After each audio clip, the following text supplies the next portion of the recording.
Spoštovane gledalke in gledalci, lepo pozdravljeni v naši družbi. V današnji oddaji Aktualno se bomo pogovarjali seveda o najaktualnejši temi v tem času, in sicer o koroni oziroma o COVID-19, ki pesti naša življenja na vse možne načine.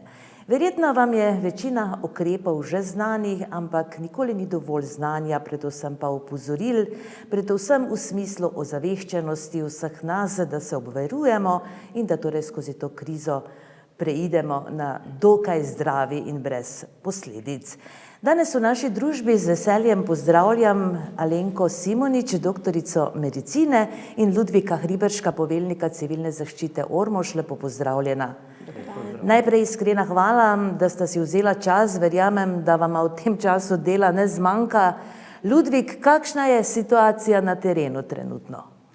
Ja, situacija tudi na našem področju v občini Ormož oziroma v Podravski regiji ni taka, kot si bi jo želeli. Imamo vedno več obolelih, tudi tiste, katere na nek način osebno poznamo, tako da je seveda namen današnje oddaje, današnjega pogovarjanja še enkrat pozvati občane, da nekako poskušajo poslušati zdravstveno stroko, poskušati preventive, ki jih lahko naredimo, katere je izdala Republika Slovenija v okviru civilne zaščite.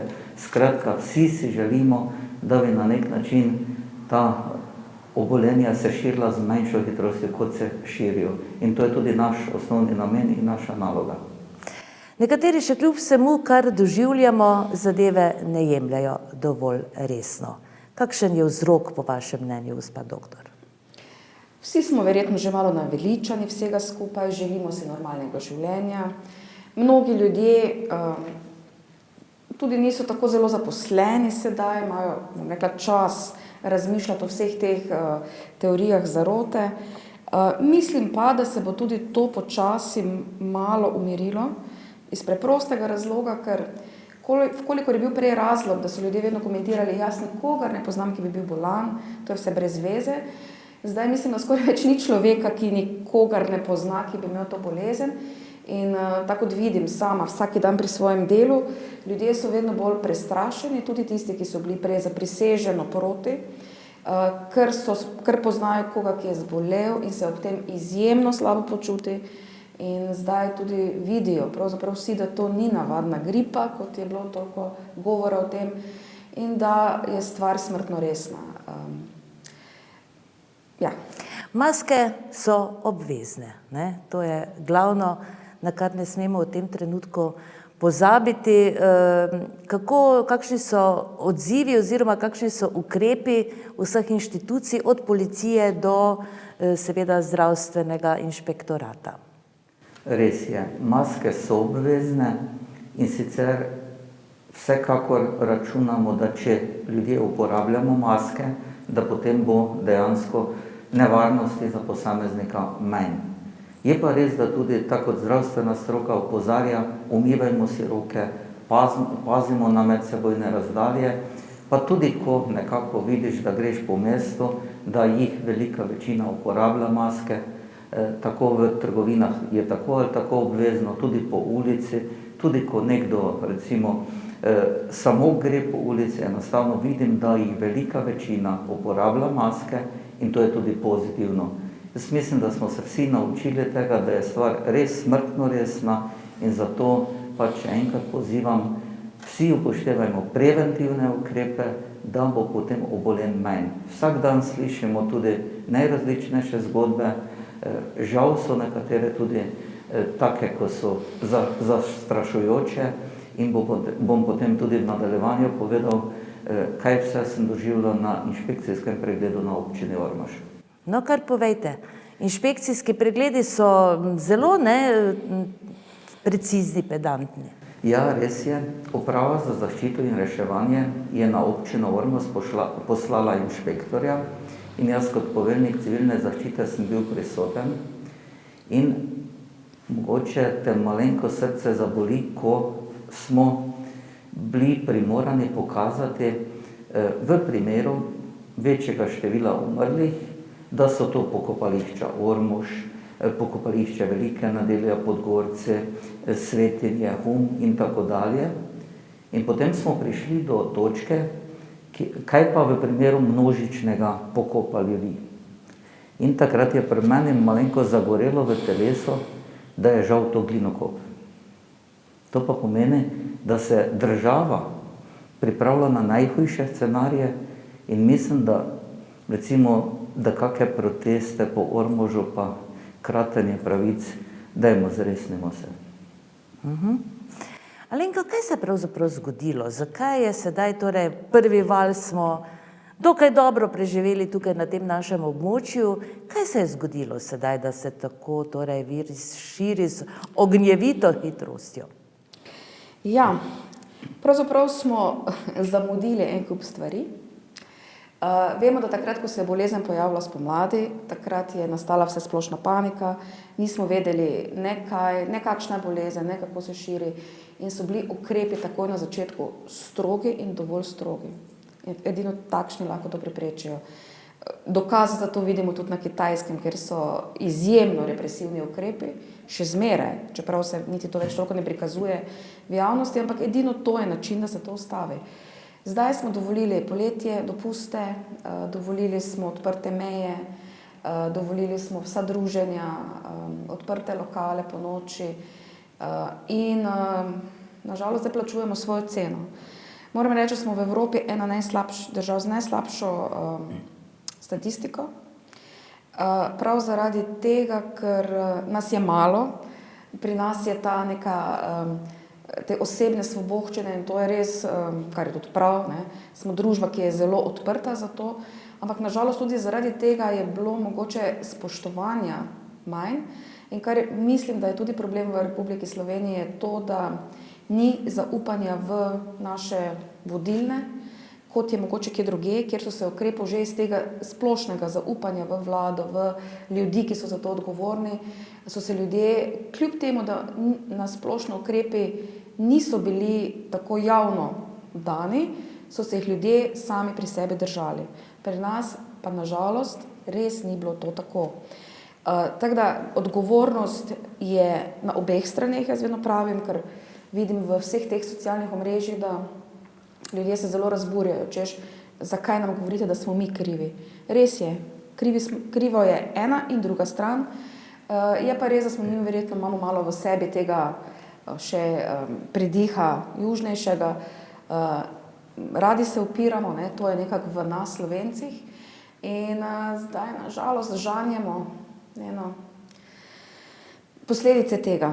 Res lahko rečem, da se je v zadnjem tednu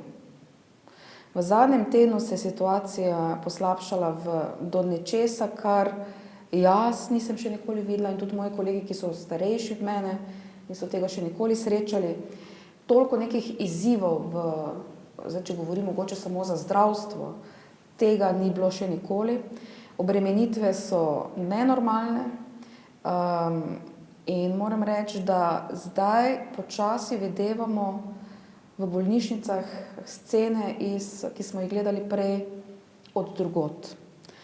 Ni še glih tako hudo, da bi ljudje kar umirali in da bi kar jih odvažali za kamioni, hvala Bogu. Tudi naše zdravstvo je kakorkoli podhranjeno. Moram reči, da imamo, hvala Bogu, izjemno kvalitetno osebje, od zdravnikov do sester, ki so res odlične in tudi znane vse povsod, da so v svojem znanju perfektne. Zaradi tega pri nas je mogoče odstotek preživetja dober in ne umira toliko ljudi, ampak ste pa videli, ne, v zadnjih 4 dneh je umrlo, mislim, da že okrog 40 ljudi. Tako da to se bo zdaj začelo dogajati in tu smo, kjer smo, zato se res pridružujem mnenju gospoda Hriberška, da zdaj ni čas, da razmišljamo o nekem uporu, o razglabljanju, ali je to prav, ali to ni prav. Zdaj ni čas za to. Čas za to bo kasneje, prej, itak bomo vedno imeli svoje pripombe, ampak zdaj res prosim ljudi, da vzamejo stvar vseeno resno, ker naj opozorim, ni več to stvar, kjer umirajo in zbolevajo samo starejši. Nažalost zbolevajo vse starostne skupine. Lahko vam povem čisto tako za ilustracijo, da se dogaja, da mladi ljudje, stari med 20 in 30, grejo v srčne zastoje, torej da se jim ustavlja srce zaradi težav z dihanjem, tako da to ni več stvar starih, je stvar čisto vseh nas. In tudi sama vidim, da tudi mi vsi zdravstveni delavci, ki smo temu nekako izpostavljeni, smo verjetno tudi zdaj šele prav dojeli sami, zakaj točno se gre. In tudi vidim, da tudi mi sami, vsi, tudi moji mladi sodelavci, vsi kar čutijo en strah, ker vidimo, da to ni nekaj, kar se dogaja starim v domih za ostarele, ampak je nekaj, kar se dogaja vsem. Jaz sem bila včeraj dežurna v službi in zdaj po novem pač seveda epidemiologi enostavno jih je premalo v Sloveniji, da bi lahko vse klicali, da bi jih vse obveščali. In zato dobijo navodilo, da pokličajo osebnega zdravnika ali pa dežurnega zdravnika. Ljudje, ki so klicali, čisto vsi se počutijo zelo slabo, vsi imajo težave z dihanjem. Večina jih je rekla, da komaj pridejo od postelja do WC-ja. Imajo hude glavobole, ni nujno, da imajo vročino, no, ampak mnogi jo imajo, kašljajo v eno, da so stežka povedali en stavek. Tako da tisti procent ljudi, ki oboli, in to so tisti, ki jih mi najdemo in jih testiramo, vse drugih niti ne vidimo, ne, so res prizadeti. Ampak to niso ljudje, ki potrebujejo bolnišnico, to so ljudje, ki bojo morali biti doma. Pa so klicali, dajte, jaz več tega ne zdržim. In moramo reči ne, za bolnišnico je samo takrat, ko se poslabša dihanje. Tako da je res, ni preveč prijetno in res prosim ljudi, da tokrat to vzamemo za res, stisnemo zobe 2 tedne, 3 tedne, mogoče 4 tedne, zaprimo državo na nek način, res samo tisto najnujnejše, da bomo potem po enem mesecu lahko začeli zopet normalno živeti, približno normalno, no se čisto normalno še nekaj časa ne bomo, ampak približno normalno in bo lahko se stvari zalaufale in bo lahko teklo gospodarstvo in vse. Drugače pa bo kar hudo. No, vseeno pa se zdi pretresljiva izjava torej gospoda Hriberška, da so torej z zdravstvenega inšpektorata spraševali po možnosti množične grobnice. Je torej možno, da bodo ljudje tako umirali? To je vprašanje skoraj neverjetno, ampak očitno... Poglejte, v zadnjih 4 dneh, če gledate, mislim, da včeraj umrlo 19 ljudi, 18, ne vem točne številke, prej 10, to se bo seveda večalo. Ne? In res je, da zdaj umirajo praviloma starejši, je nekaj izjem, ampak umirajo praviloma starejši. Vedeti pa moramo, da se je v vseh državah, kjer so bili naši scenariji, ne, in naš scenarij zdaj trenutno je izjemno slab. Res, moramo povedati, mi imamo eno najslabših številk trenutno na svetu. Ne. Veste, to so tisti prizori, ko so nalagali trupla na tovornjake in jih vozili skupaj. Zdaj nočem strašiti, jaz upam, da bomo to nekako, da bomo stopili vsi skupaj, da bomo se držali tega, da se dajmo se izolirati in nekako probamo preprečiti to horizontalno širjenje med družinami, med prijatelji, da bomo nekako se lahko temu izognili. Ampak, veste, zdaj je pa virus res že vse povsod, no. No, naš namen oziroma namen našega današnjega srečanja je seveda, da kar se da ljudi čim bolj opozorimo. Gospod Ludvik, kakšno je vaše sporočilo vsem našim občanom prvo, recimo v tem trenutku?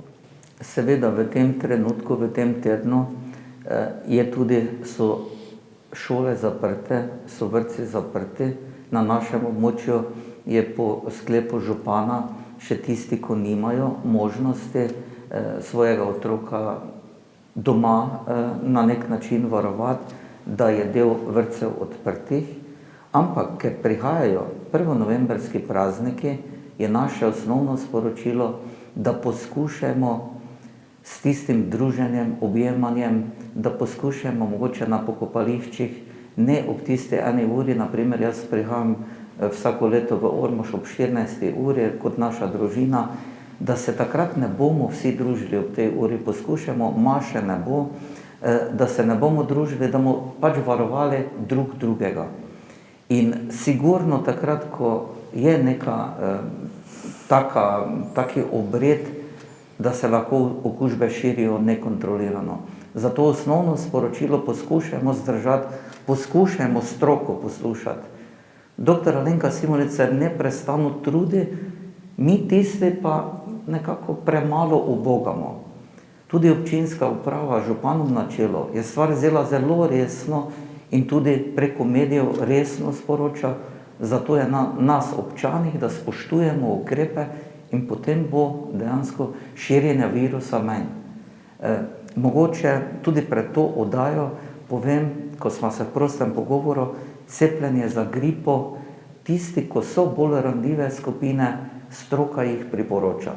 In pomeni, da tudi mi moramo biti vzgled, jaz kot poveljnik civilne zaščite sem prav tako se dal cepiti, ker verjamem stroki. In potem tisto, kar pa lahko vsi naredimo, poskušajmo res spoštovati ukrepe in potem nam bo vsem lažje.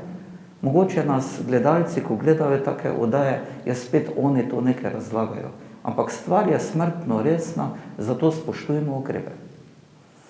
No, morda mimo grede, kar je sicer tudi zelo pomembno, glede mask, ki jih nosimo, kam jih torej naj po uporabi mečemo, verjetno nekam kamorkoli. No, ker recimo jaz prihajam iz komunalnega podjetja Ormož, kjer dejansko upravljamo tudi javno gospodarsko službo ravnanja z odpadki.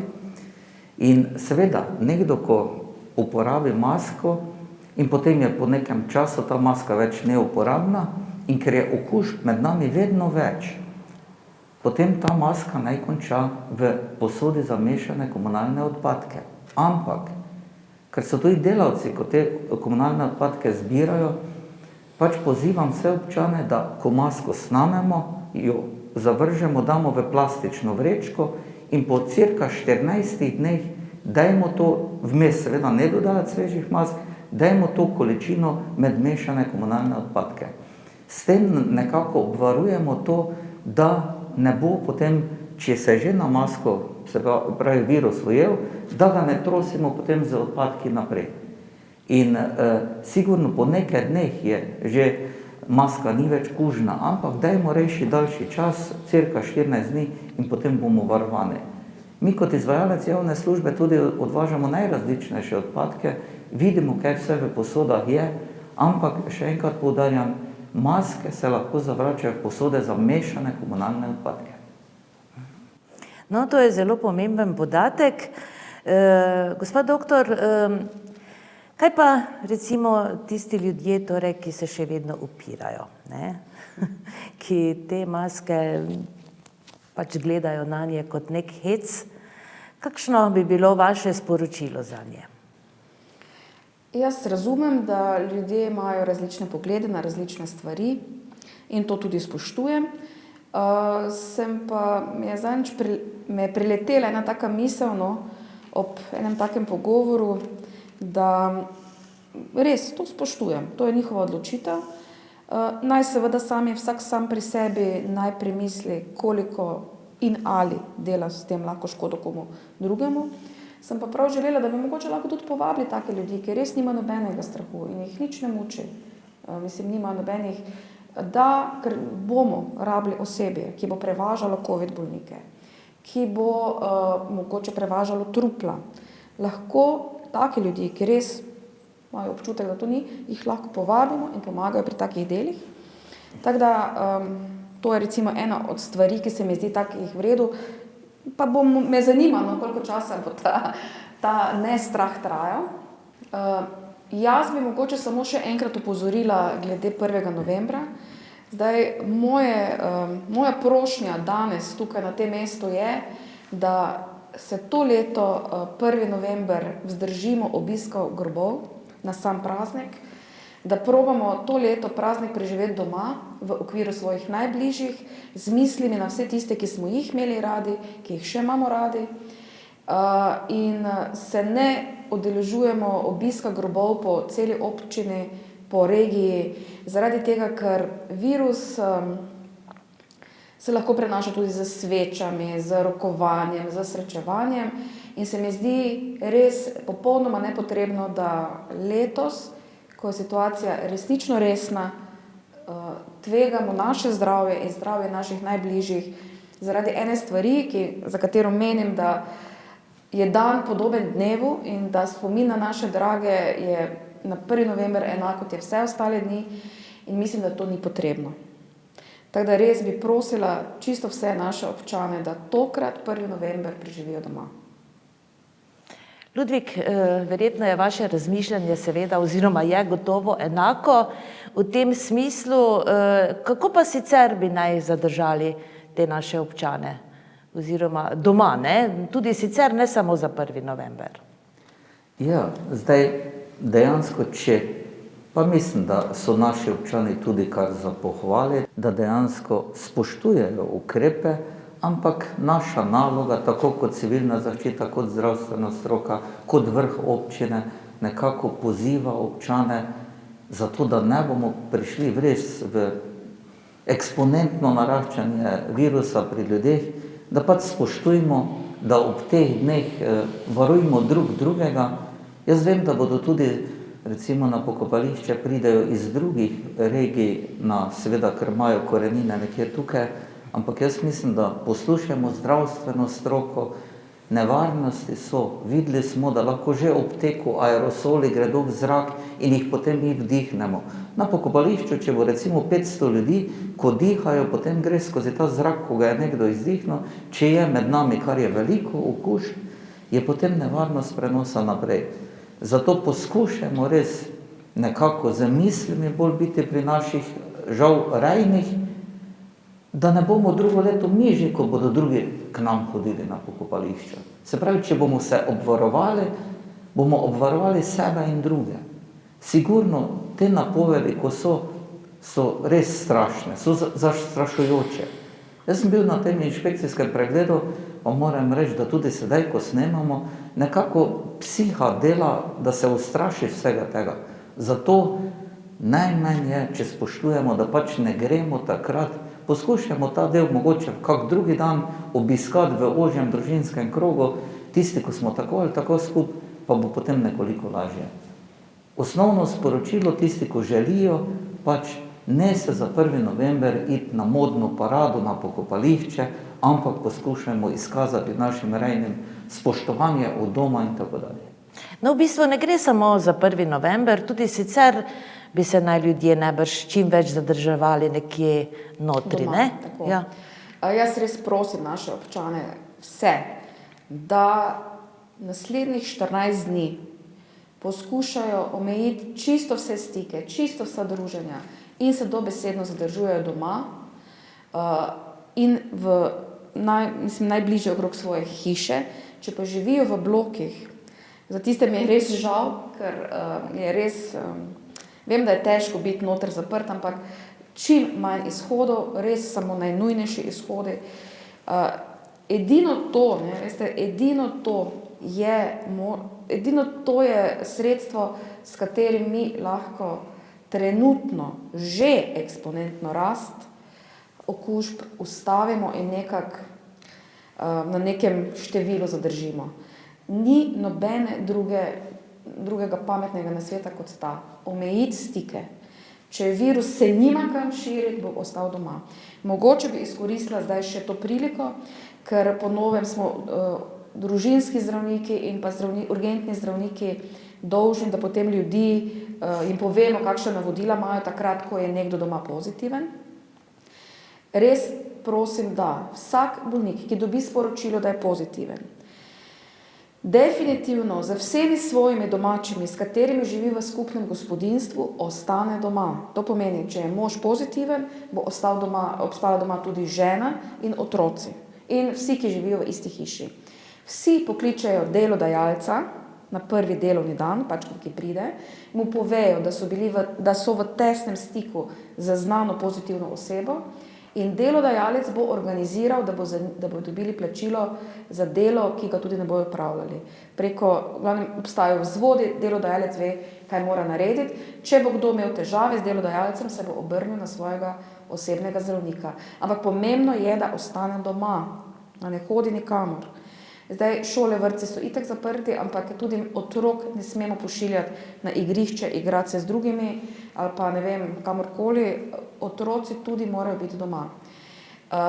Pomembno opozorilo, ki pa ga tudi ministrstvo je poslalo pred dnevi, da res naj opozarjamo vse ljudi, je pa tudi to. Ko enkrat zbolimo, imamo pač te težave, ki sem jih naštela prej, prosim pa resnično vse, da so pozorni 7. do 10. dan bolezni. Takrat namreč pride lahko do nenadnega, hudega poslabšanja dihanja, ki lahko vodi celo v zastoj dihanja in smrt.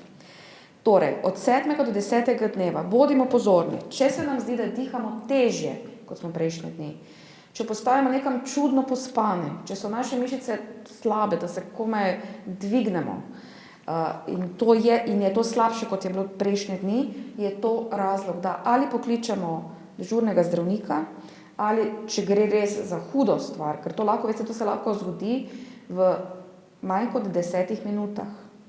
Se potem pokliče 112, če gre res za tako izjemno hitro stanje.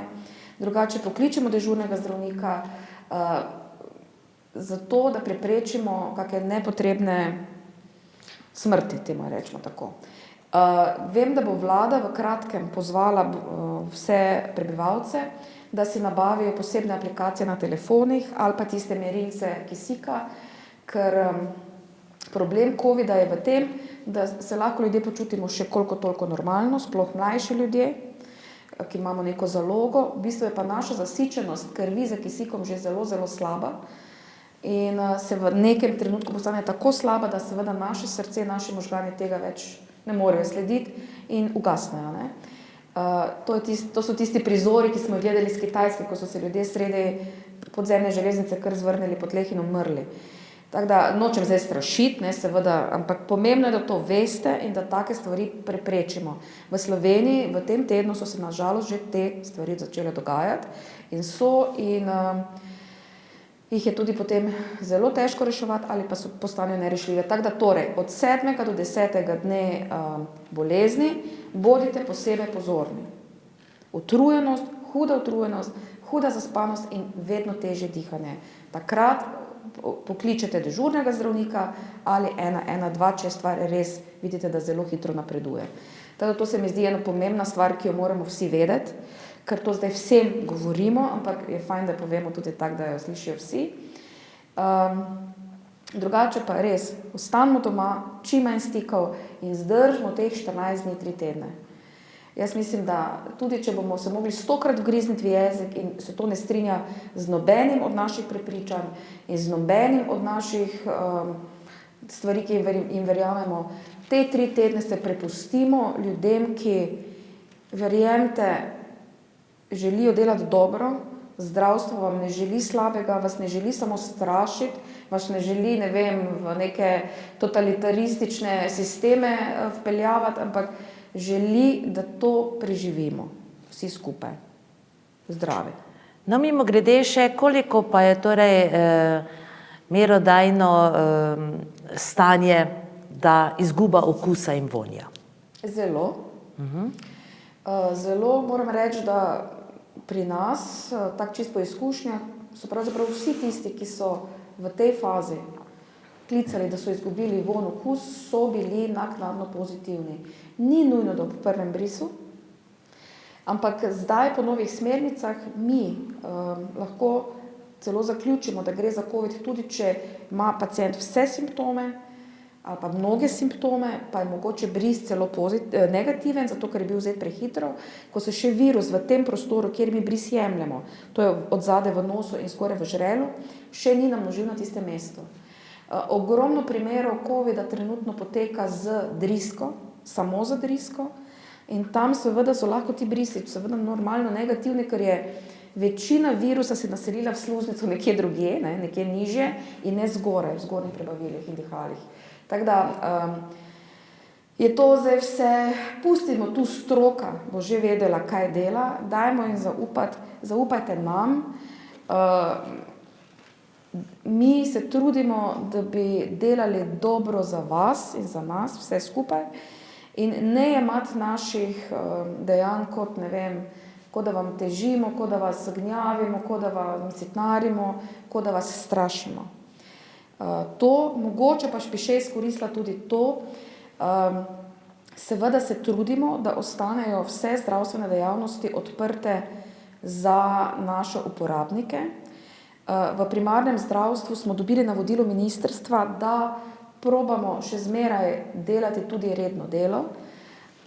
Ne vem, koliko bo to v prihodnje mogoče, če bomo vsi ves čas v polno zaposleni z drugimi stvarmi, ampak poskušali bomo. Vseeno pa pozivam naše bolnike in naše občane, da v prihodnjih 3 tednih, tudi če so mogoče naročeni k nam na pregled, pa če ne gre mogoče res za neko zelo nujno stanje ali pa stanje,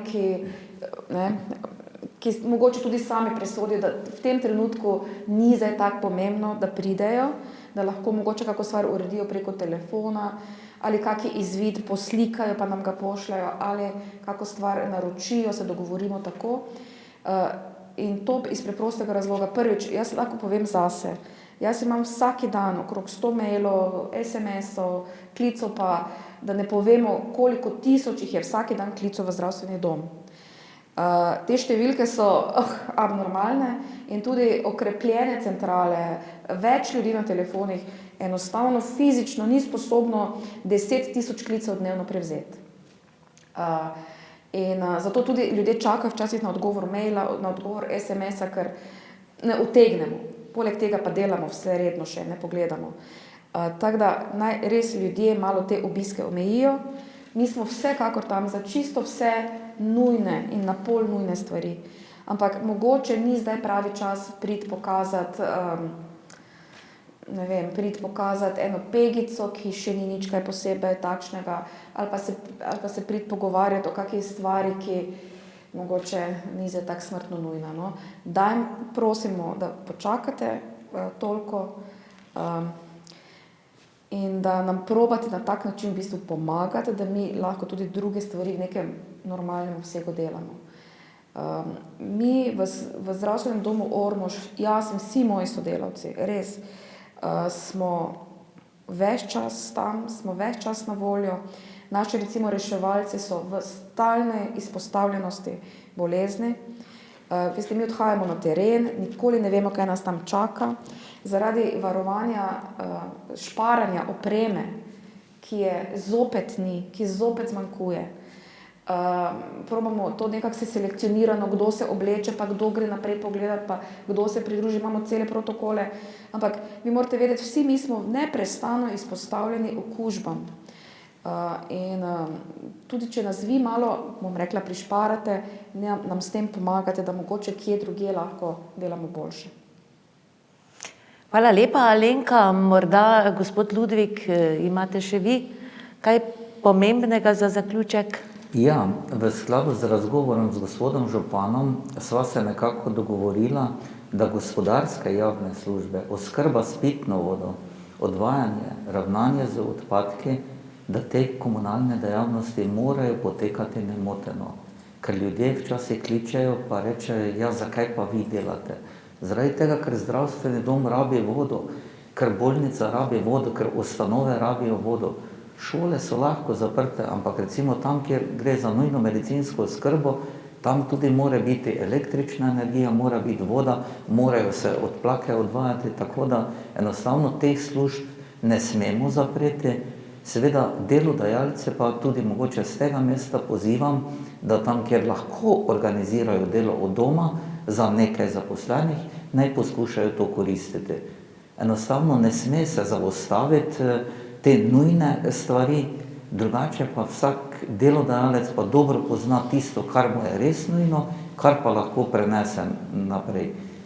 In tudi v razgovoru glede vrtcev je tudi podžupanja dala informacijo, da je organizirano, da lahko tisti starši, ko nimajo otroka, pa mora biti, naprimer, delavec komunalnega podjetja je na smetarskem avtu, nima otroka kam dati. Tak otrok je zagotovljeno strani občine Ormož varstvo v vrtcu. Pa mogoče za konec poskušajmo se res vsi držati teh ukrepov, ko nam jih zdravstvena stroka nalaga in mogoče bomo malo bolj mirni v prihodnje, pa tudi manj težav bomo naredili zdravstvenim delavcem, pa konec koncev tudi sebi in družbi. Hvala lepa obema za čas, ki sta ga posvetila našim občanom. Verjamemo, da vam skrbi in seveda dela ne manjka v smeri priprave ukrepov.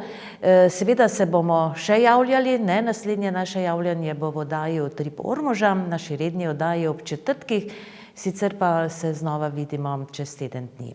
Hvala lepa še enkrat za vse in veliko uspeha pri delu. Tako, spoštovane gledalke in gledalci, vsekakor pazite nase.